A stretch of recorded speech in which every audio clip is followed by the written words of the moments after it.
you wake up.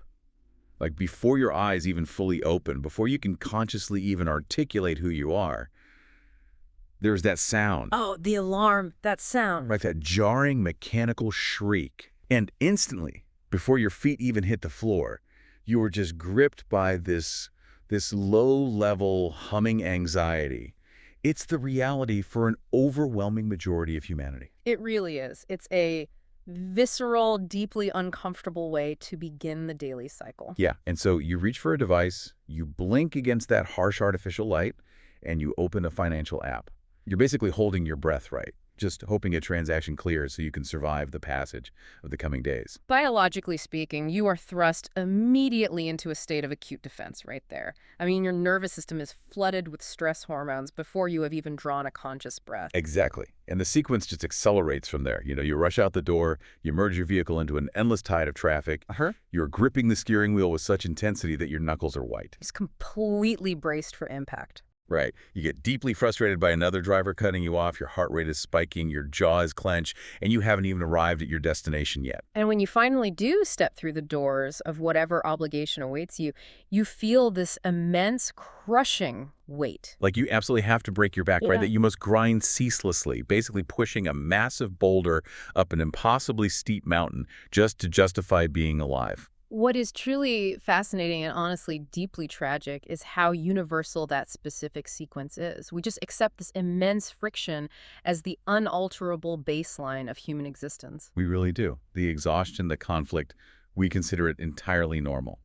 But this is exactly the paradox we are examining today. It is the perfect starting point for what we're exploring. Today, we are embarking on a profound exploration of human behavioral psychology and the physics of consciousness. We're going to extract the exact mechanics of how internal identity dictates external circumstances. Because society, the media, our collective culture, they constantly reinforce this singular narrative. Exactly. They tell us that relentless physical exertion, aggressive hustling, and just forcing our sheer will upon the world is the only valid path to progress. We're conditioned to believe life is a brutal physical battleground. But for a vast constellation of people, that endless tide of physical effort only yields an endless tide of the exact same struggle. Right. You hustle, you grind, you fight the traffic, you fight the bank balance, and a passage of eras later, you are still fighting the exact same traffic. You are staring at the exact same bank balance.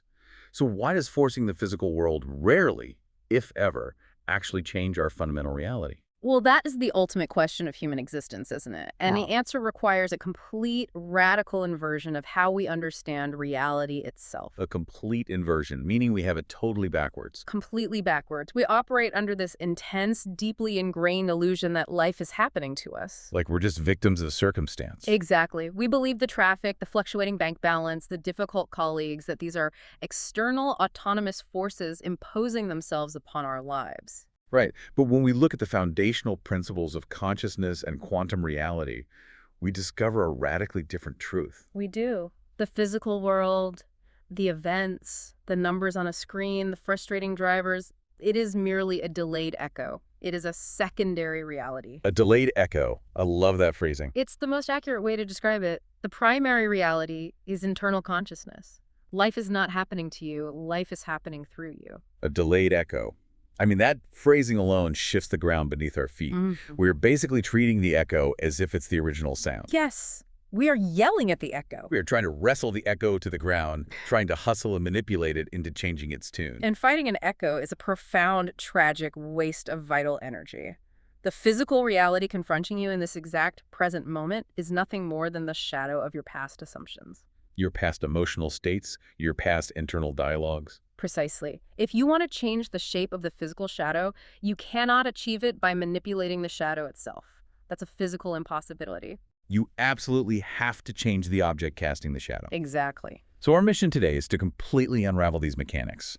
We want to understand the exact biological and philosophical processes by which anyone listening can completely rewrite the script of their life. Shifting their reality without lifting a single physical finger in the external world. Yes, true, fundamental transformation. The kind that makes the old paradigm of endless, exhausting hustle entirely obsolete. It is the ultimate journey, going from being a passive passenger in your own world completely at the mercy of chaotic external circumstances, to becoming the absolute sovereign navigator. But to achieve that level of mastery, we have to thoroughly understand the invisible energetic architecture that constructs our daily lives. So let's start building that understanding. We have to look at the mechanism. Right. If the physical world, the wealth, the health, the relationships is just a delayed echo, what exactly is casting the original sound? What is the actual mechanism broadcasting this signal into the world? Well, to understand that mechanism, we really have to look at the fundamental nature of the observable universe at its most granular, microscopic level. Beneath the illusion of solid matter. Yes. Beneath that illusion, absolutely everything is composed of energy. Everything is vibrating at highly specific, measurable frequencies. I mean, the chair you were sitting on, the clothes against your skin, Yeah. the device playing this audio, they aren't solid at all. Not if you observe them through a powerful enough lens. They are simply energy in perpetual motion. But the most powerful broadcasting mechanism in existence is human consciousness, right? But by far. In every single solitary moment, whether you are consciously aware of it or not, your nervous system and your consciousness are transmitting a specific frequency outward. And this isn't just an abstract, floating concept for mystics. Yeah. We're talking at the very real physiological states of being we occupy every single day. Exactly. We occupy specific states of consciousness, and for the lion's share of humanity, this occupation is entirely unconscious. So how should we think of a state, practically speaking? Think of a state as an entire localized reality. It has its own unique laws of physics, essentially. For instance, there is a state characterized fundamentally by lack. The survival state. Right. If you occupy this state, your worldview is anchored in survival. You view existence as a constant uphill battle. So in that state of lack, wealth feels scarce, health feels highly precarious, and relationships are just a source of constant friction. Yes. And the defining psychological characteristic of the state is that you feel deeply separate from what you desire. You feel a profound void. Exactly. And you believe you must aggressively force the outside world to fill it. And because you are continuously broadcasting that specific frequency of lack and struggle, the universe essentially acts as an impartial mirror. It reflects back an endless tide of events, people, and circumstances that perfectly validate and match that exact struggle. Like the car breaking down unexpectedly, or a massive medical bill arriving out of nowhere, or a colleague undermining your project. Yes. The universe is entirely neutral in this. It does not judge you. It simply mirrors the occupied state. Okay, so that's the lack state. Right. And conversely, there is a state of residual passive abundance. In this state, prosperity, vibrant vitality, and harmonious relationships flow naturally. They aren't forced. Not at all. They are assumed as a natural birthright.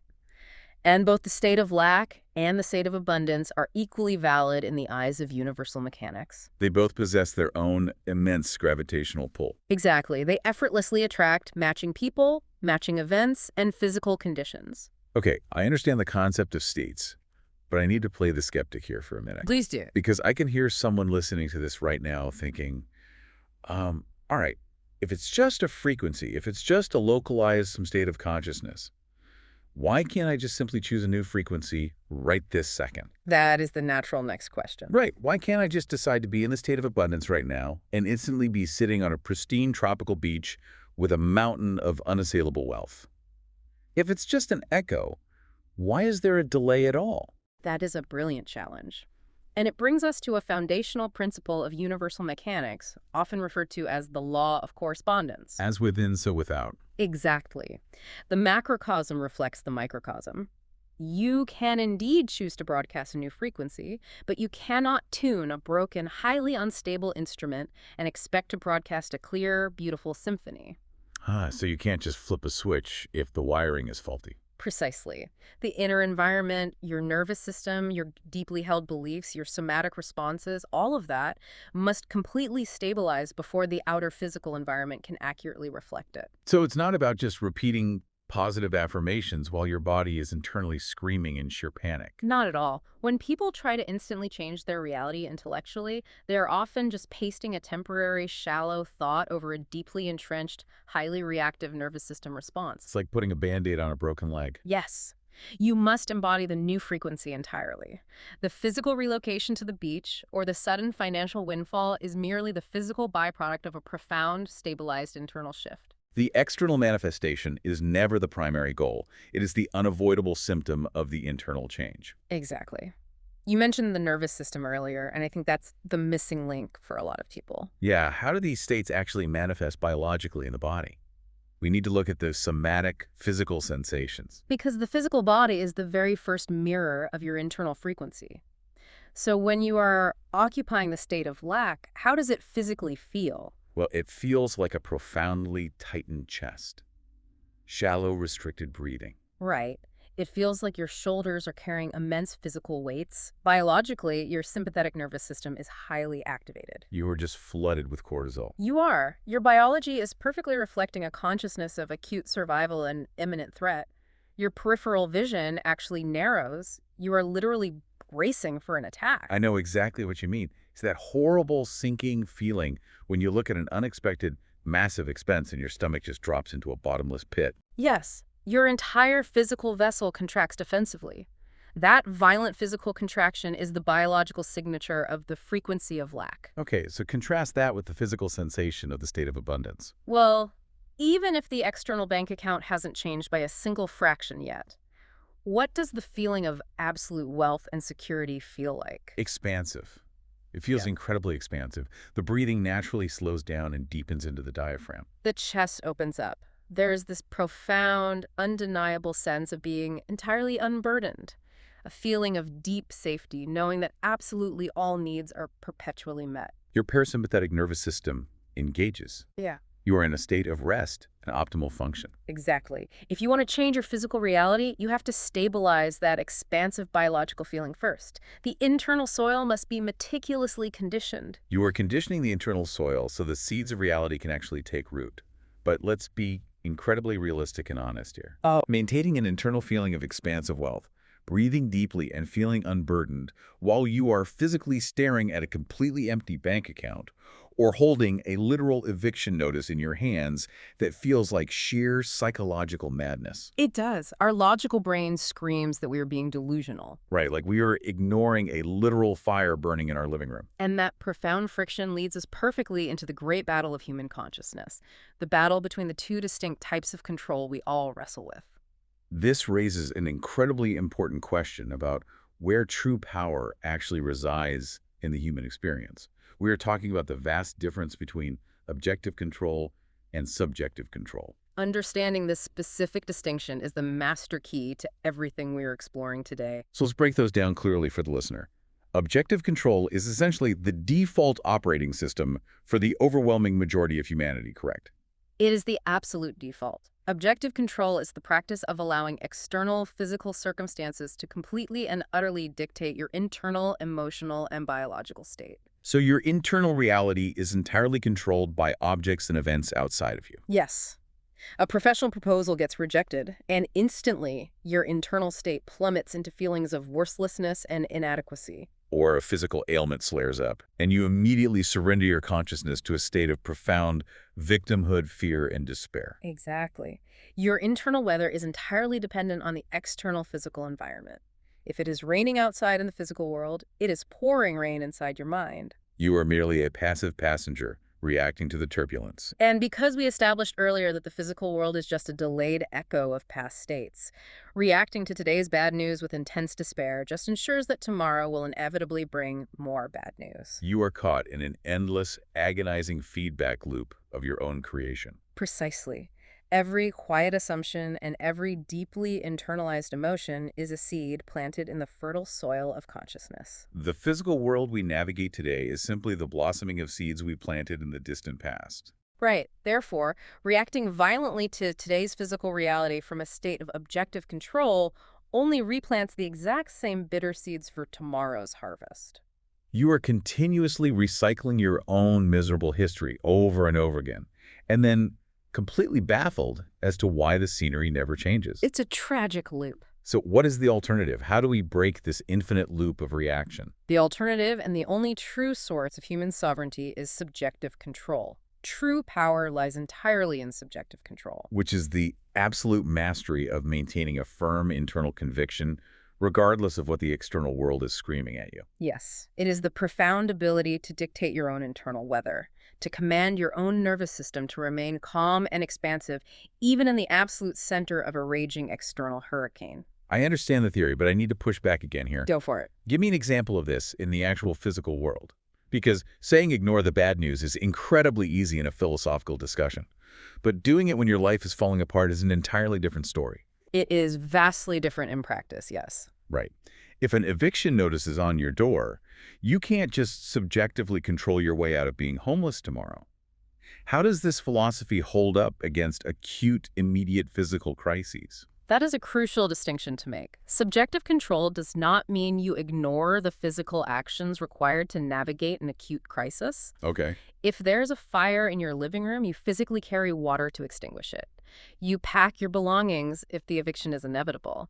But subjective control means that while your hands are dealing with the physical emergency, your internal identity remains completely untouched by it. Ah, I see. So you do not adopt the identity of a homeless, defeated victim. Exactly. You deal with the physical echo while maintaining the internal conviction that this is a temporary fading shadow, and that your true state is one of ultimate security and abundance. That makes a lot of sense. Let's look at the archetype of elite business magnates, the kinds of individuals evaluating massive, world-altering pitches on high-stakes investment panels. Observe how they operate biologically and psychologically.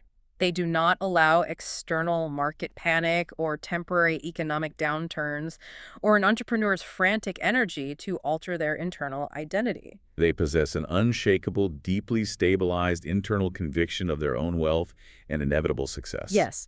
If a massive deal falls through and millions are lost, their nervous system does not suddenly adopt a poverty consciousness. They do not contract. They operate entirely from subjective control. They know the external world must eventually bend to their internal assumption, not the other way around. So if I judge my ultimate progress or my future potential by looking at my current immediate reality, the current bank balance, the current job title, the current medical report, I'm basically looking in a rearview mirror and expecting it to tell me exactly where I'm going. That is a phenomenal analogy, yes. Looking at your current physical reality to determine your future trajectory is exactly like driving a high-speed vehicle while staring exclusively into the rearview mirror. You're endlessly analyzing where you have been. Staring at the fading shadow of your past thoughts and past anxieties, and using that dead information to navigate forward. Which absolutely guarantees a catastrophic collision. It does. Subjective control requires you to look forward, through the windshield, into the unseen reality of your imagination and assumption. You have to let the external world eventually catch up to your vision. It requires a level of internal discipline that feels almost radical. It is entirely radical. You have to be willing to look at the undeniable, harsh physical facts, a crushing rejection letter, a terrifying medical report, a completely empty wallet, and quietly, but with absolute ironclad firmness say, this is not my ultimate reality. This is just an old echo fading away. And it is the only mechanism by which true transformation ever occurs. You must become the sole, undisputed author of your internal state. You have to violently refuse to hand the pen over to external circumstances. So to prove that subjective control can be mastered by anyone, regardless of how objectively challenging their starting point might be, let's look at a powerful historical narrative. I know exactly the narrative you are referring to, and it is a breathtaking demonstration. Because this isn't just theoretical musing. This is practical, actionable mechanics. So this story takes place at the dawn of a previous cycle, in a very warm, humid coastal region. Right. There was a young man living in a highly modest, mobile dwelling area, what we would colloquially call a trailer park. We're talking about severe, undeniable physical poverty. Severe poverty. And he desired profound success in a tiered opportunity network, a system that relies heavily on immense interpersonal networking and relentless sales. But he possessed absolutely no wealth. None.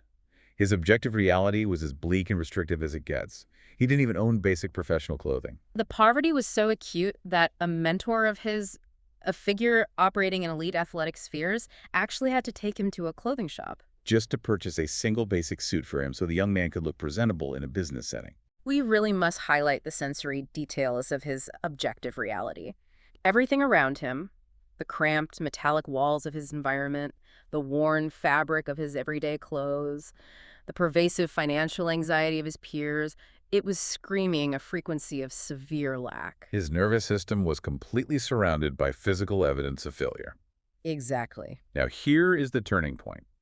He acquired a massive, incredibly thick physical directory of regional contacts. The kind of heavy, dense paper book that listed every active phone number in the entire area. Right, and he would sit at a small, cramped table, open this massive directory, trace his finger down the endless columns of tiny print, and blind call a vast constellation of total strangers. And he would pitch them on a magnificent, wealthy future. He would say, essentially, I am going to be immensely wealthy, and I am building an empire. Do you want to join me? And we must emphasize what the immediate objective reality of those phone calls was. He was not met with sudden applause. Or instant wealth. The echo did not change immediately. Not at all. The objective reality of the task was brutal. It was an endless, exhausting tide of harsh rejections, vicious mockery, people violently hanging up the phone, laughing at his audacity. And it wasn't just strangers on the phone providing friction, right? No. His own peers in his immediate physical environment continuously mirrored back failure. They reminded him of family members who had gone completely bankrupt, trying similar entrepreneurial paths. They told him he was wasting his time, that people from their specific backgrounds simply do not succeed in those grand arenas. This is where we have to dissect the young man's absolute psychological genius. Because what he did is the textbook definition of mastering subjective control. He completely and utterly ignored the brutal objective reality surrounding him. When he was rejected, he did not absorb the rejection into his identity. He did not let the external weather dictate his internal climate. But more importantly, let's look at the somatic experience of how he felt when he put on that single, gifted suit. Right, because the suit wasn't just fabric, it was a psychological anchor. When he wore that suit, he did not feel like a desperately poor boy playing a pathetic game of dress-up in borrowed clothes. He possessed the absolute, unwavering cellular conviction that he was already a titan of industry. He didn't just intellectually hope for wealth. He felt the solid reality of the end goal in his very bones. As he made those calls, in his mind's eye, he was already sitting at the absolute pinnacle of success. His internal state was so completely saturated with the biological frequency of abundance, his posture, his breathing, the resonance of his voice. So much so that the external world, the rejections, the mockery, the cramped mobile dwelling, it simply bounced off him like rain deflecting off a titanium roof. He lived entirely within the invisible reality. He held that internal vision so firmly and with such relentless discipline that eventually the external physical world had absolutely no choice but to fold. It had to reorganize itself to mirror his internal identity, and he did manifest profound, undeniable physical wealth. He became exactly what he assumed he already was. Because the mechanics of the universe demand it. If you maintain the internal state with enough sustained conviction, the physical reality must eventually rearrange its atoms to match. It is not whimsical magic. It is pure, energetic mechanics. The external world is highly fluid. It is deeply malleable, but it only bends to the immense gravity of a stabilized internal state. That story is incredible, but it brings up a massive, highly relatable friction point for anyone trying to apply this in their daily lives. Which is? How do we deal with the actual human beings currently in our lives? Yeah. The people who constantly remind us of our past failures, the well-meaning but anxious family members, the deeply skeptical friends. The coworkers who look at you trying to improve your station and say, who do you think you are? Exactly. That kind of intense, localized external pressure can completely shatter your subjective control in a matter of seconds. It is unquestionably the most common and difficult hurdle. And this precise question leads us directly into understanding the profound, often uncomfortable concept of mirrors. Mirrors. And the painful necessity of shedding the old self. Yes.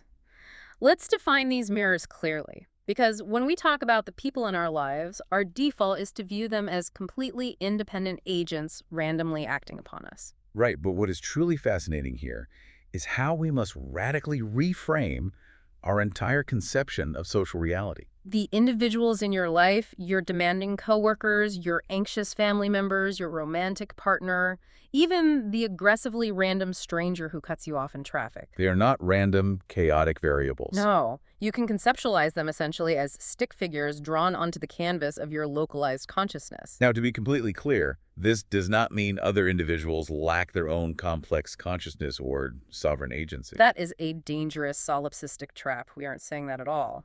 What it means is that the specific facet of their personality that interacts with you, the specific behavior they exhibit toward you, is actively summoned into your reality by your own energetic expectation.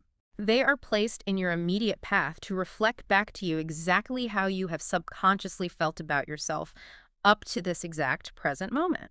Wait, I need to make sure I grasp this completely. So the specific coworker who constantly undermines my ideas in meetings, I place them there. I ask for that behavior. Your dominant state of consciousness called their specific behavior into your localized reality. Wow. If your internal state is deeply rooted in insecurity, or a quiet, persistent belief that you are unworthy of respect and professional validation, the universe will flawlessly provide an actor to play the precise role that validates that internal, insecure belief. So the coworker is simply reading the script that my state of consciousness handed to them. Exactly. They have other scripts they read for other people, but around you, they play the role you subconsciously cast them in. That is an incredibly bitter pill to swallow. I mean, it completely annihilates all the comfort of playing the victim. It really does. If I'm the primary author of the script, I cannot possibly blame the actors for perfectly executing my own stage directions. And the immense power in that realization is this. If we genuinely wish to change our reality, if we want that coworker to treat us with profound respect, we cannot achieve it by trying to force the mirrors to change their reflection. You cannot walk up to a physical mirror, grab the glass, and physically try to bend the reflection's mouth into a smile? It is impossible. You have to smile yourself. Yeah. The reflection has no choice but to follow. So the primary struggle of life isn't about fighting the outside world or manipulating other people at all. No. The primary defining struggle of human existence is not acquiring complex new skill sets or aggressively networking to attract new wealth. Or finding the perfect, cutting words to win a bitter argument with a spouse. Right. The ultimate struggle, the true bloody battleground of human evolution, is the highly painful, deeply uncomfortable process of shedding the old identity. Shedding the skin. Let's use the analogy of a serpent here because I think it beautifully illustrates the biological reality of growth. It's a perfect analogy. When a serpent grows, its old skin doesn't just magically, painlessly evaporate. As the serpent expands, the old skin becomes incredibly tight, It becomes deeply uncomfortable. highly restrictive, and it even covers the serpent's eyes, blinding it. The serpent must deliberately seek out sharp, abrasive rocks and actively, uncomfortably rub against them. To tear the dead layer off so the new growth can breathe. It is a highly vulnerable, deeply uncomfortable period of transition. That analogy is biologically and psychologically perfect because it highlights the immense friction of transformation. We become incredibly deeply addicted to our old identities. Even the ones that cause us immense psychological suffering. We become fiercely addicted to our victimhood. Hmm. I mean, have you ever noticed how passionately, how fiercely people will argue with you to defend their own limitations? Oh, constantly. You hear it everywhere. You don't know the trauma I came from. My genetics are terrible, so I can't be healthy. The local economy in my region is completely destroyed, so I can't build a business. We literally construct impenetrable fortresses out of our own excuses. We violently defend our limitations because, above all else, they feel safe. They are known quantities. The old skin might be suffocating us, it might be blinding us to our potential, but it is deeply familiar territory. Exactly. To step into a radically new state of expansive abundance or pristine health means entirely abandoning the familiar, comforting identity of the struggling victim. It requires a profound, unequivocal rejection of the old self. You have to look at the shadow of your past and realize that it is entirely dead. It holds absolutely zero authority over your present moment unless you consciously choose to resurrect it and invite it to sit at your table. The past is literally a ghost, and we keep setting a place for it at the dinner table, serving it our energy, and then wondering why we feel so drained. Precisely. And this raises a highly critical biological question. What actually happens to the human vessel when we refuse to shed the skin?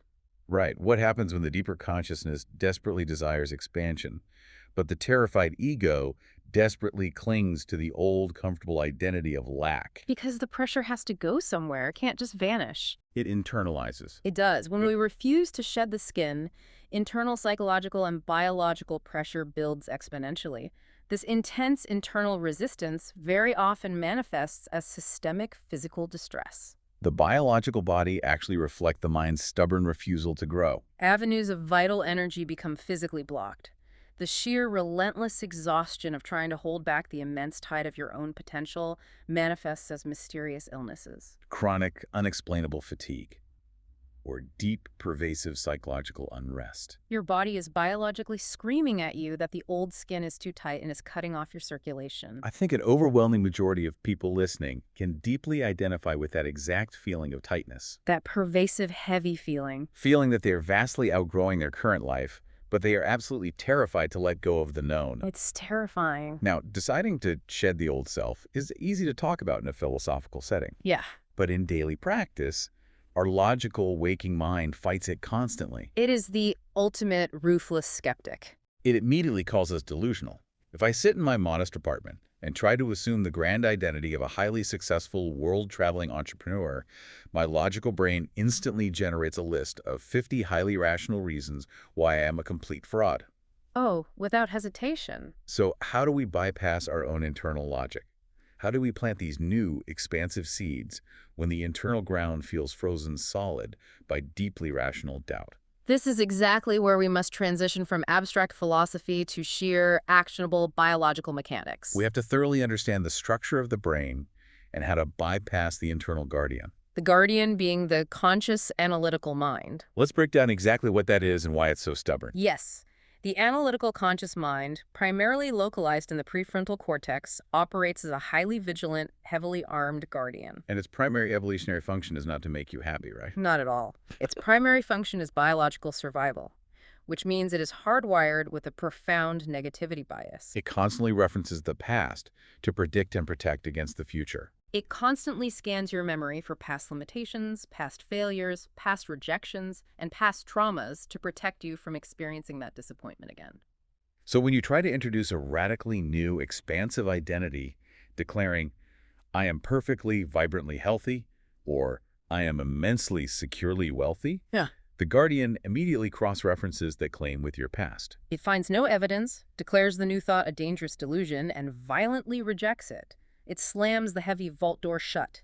So trying to force yourself to repeat positive affirmations during the middle of a highly stressful workday while you're gripping the steering wheel in traffic is basically biologically useless. If we connect it to an agricultural analogy, trying to force a new identity while you are in a state of high alert waking consciousness is exactly like taking delicate precious seeds and violently throwing them onto frozen, solid winter soil. The seeds will simply bounce off the ice. The environment is entirely hostile to growth. To impress a new reality upon our deeper creative consciousness, we absolutely must bypass this analytical guardian. And we achieve this not through force, but by strategically utilizing specific natural transitions in our brainwave activity. We have to find a biological hack. We have to wait for the guardian to naturally fall asleep at its post. Exactly. I want to spend significant time on this because this is the real practical application. How does the brainwave shift actually happen? Let's break down the neurology. When we're fully awake, processing intense emails, navigating heavy traffic, or arguing with difficult colleagues, our brain operates in a state of high-frequency beta brainwaves. This is a state of intense alertness and logic. The guardian is fully armed, pacing the walls, highly active. However, human biology gracefully provides us with natural, daily windows of profound vulnerability. The Twilight windows. Yes, the twilight moments where the brainwaves slow down significantly. We are talking about those deeply specific, almost magical windows of time when you were just drifting off into sleep, the hypnagogic state, that heavy, groggy realm where the waking world is dissolving. Or those few precious hazy minutes just as you are emerging from sleep, the hypnopompic state, before your brain has fully booted up and remembered all your problems and anxieties. In those precise, fleeting twilight windows, your brain waves transition from high alert beta down into relaxed alpha and eventually into deep, dreamy theta. And in theta, the analytical mind entirely powers down. The prefrontal cortex goes offline, the guardian leaves its post. The frozen, impenetrable winter soil of your consciousness rapidly thaws and becomes incredibly deeply fertile. The deeper subconscious mind, the highly neuroplastic part of you that actually connects to the universal field, processes emotion, and manifests reality, is left wide open and entirely receptive. It accepts whatever you hand it without any logical argument. Exactly. Okay, so this is the crucial moment of application. The soil is fertile. The guardian is asleep. How exactly do we plant the seed? This is where people get stuck. Because I think a lot of people imagine they need to construct a 2-hour, highly complex cinematic movie of their future life, complete with a full orchestral soundtrack and supporting characters, and it feels exhausting just to think about doing that every night. That is a massive misconception that completely stops many people from ever succeeding. You absolutely do not need to visualize a complex, highly detailed, continuous cinematic narrative. In fact, doing so often wakes the guardian back up, doesn't it? It does, because you start overthinking the details. The subconscious mind does not process complex logic. It processes intense, concentrated simplicity. It responds best to profound emotion and sensory fragments. You only need a microscopic sensory snippet, just a tiny, highly potent fragment of an experience that clearly implies the ultimate end goal is already a finished, undeniable fact. Let's give some highly specific, deeply sensory examples to anchor this for the listener. Let's say the listener's goal is vibrant, complete physical health. They've been battling a severe, chronic issue, and their waking life is full of agonizing doctor's appointments, medications, and constant worry. What does the microscopic snippet look like for them in that theta state? Well, if the ultimate goal is vibrant health, in that twilight state, you absolutely do not focus on the painful process of healing. You do not visualize the treatments or the struggle. You go straight to the absolute end result. You imagine standing in a brightly lit examination room. You focus entirely on seeing a medical professional looking at a chart. And you listen deeply to hear the specific, undeniable tone of their voice expressing absolute, genuine astonishment at your pristine physical condition. You hear them say a specific phrase like, "These results are incredible, you are perfectly flawlessly healthy." And this is the most critical part, you feel the immense heavy relief wash over your shoulders. You feel the physical sensation of a massive burden being lifted. That profound somatic feeling of relief is the living seed. You plant it, you feel it deeply, and then you completely let it go. And what if the listener's goal is a complete, radical change in their physical environment, like a massive shift in their financial reality and lifestyle? Then you create a tiny sensory fragment that inherently implies that new reality has already happened. Do not visualize how you got the money. Imagine the specific tactile sensation of your hands firmly gripping the steering wheel of a high-end luxury vehicle. Not a vehicle you are merely test driving, but your vehicle parked in your driveway. Notice the distinct, rich scent of the leather. Feel the smooth, cool texture of the material under your fingertips. Or alternatively, imagine opening a financial application on your device and seeing a highly specific, massive balance. But here's the secret focus entirely on the feeling of deep, relaxed, normalized gratitude. Not wild excitement. Not screaming joy, not shock, because those chaotic emotions imply that the wealth is highly unusual or rare for you. Focus on the quiet, incredibly peaceful, normalized gratitude of it being a finished, everyday fact of your life. That distinction is incredibly profound. You aren't trying to generate the shock of winning a lottery because shock implies it's an anomaly. You are generating the quiet, calm assumption that this is simply how your magnificent life is now. It's completely normal. Exactly.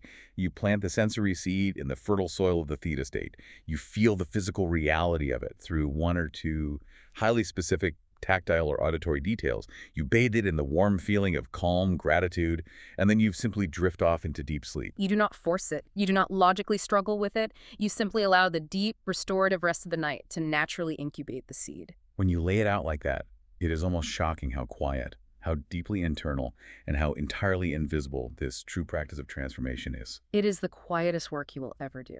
We spend our waking days yelling, forcing, sweating, and aggressively grinding against the hard objective reality, trying to physically move massive mountains with our bare hands.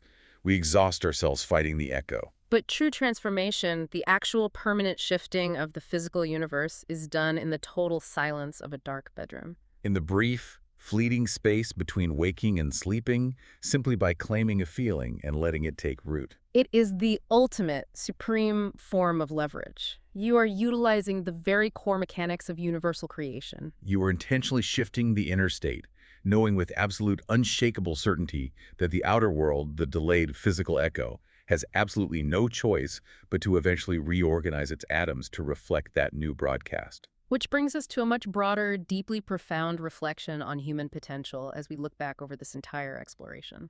We started by looking at that highly relatable morning routine, the jarring alarm clock, the suffocating anxiety, the terrifying feeling of being permanently trapped in an endless cycle of extreme friction. But when you truly understand the anatomy of vibration, when you deeply grasp the biological and philosophical difference between objective and subjective control, everything in your worldview radically shifts. We are not fragile passengers strapped into a chaotic, hostile universe, constantly bracing for impact. We are the navigators. We are the ultimate architects of our experience. The physical world is not a restrictive prison. It is a highly responsive, fluid canvas. But it only paints what you consistently instruct it to paint through your deeply held internal assumptions. True manifestation, true reality creation is never, ever about forcefully manipulating the external world to bend to your will. It is entirely about the quiet, relentless, unwavering transformation of the self. It is having the immense courage to violently shed the old, comfortable, suffocating skin of victimhood. And possessing the radical internal discipline to maintain the expansive feeling of the wish fulfilled, even when the physical mirror hasn't fully updated yet. And it requires immense, unshakable patience and absolute faith in the hidden mechanics of the process.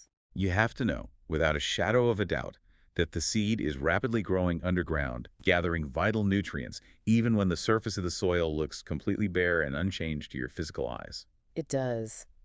And this leaves us with a deeply profound concept for every listener to consider as we conclude our time together today.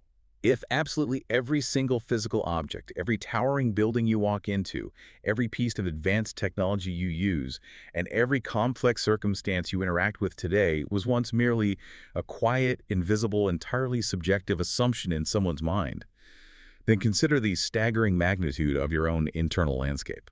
What a magnificent, heavy question to carry. What invisible, vast, and magnificent future universe are you secretly constructing with the quiet, silent conversations you are having with yourself right at this very second? Exactly. The materials for your entire tomorrow are not being gathered out there in the chaotic physical world. The materials are being meticulously gathered right now, entirely within the quiet walls of your own mind, through the exact frequency you are unconsciously or consciously choosing to broadcast.